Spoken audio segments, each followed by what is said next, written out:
Hi, I'm Susan Regan, and I wanted to let you know about a workshop that I'm running on codependency. It's the second workshop I've run, and this time I'll be having a little bit different focus.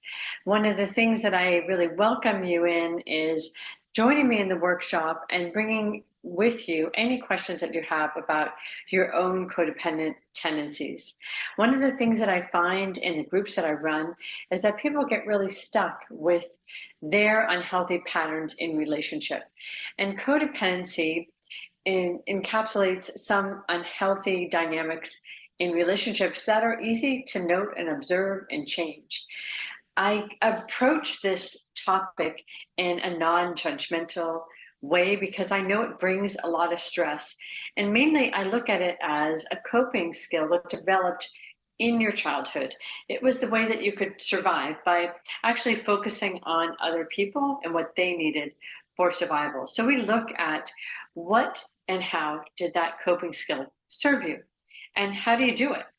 And if you can start noticing that in your own life as an adult, you can start beginning to create the focus being on you first.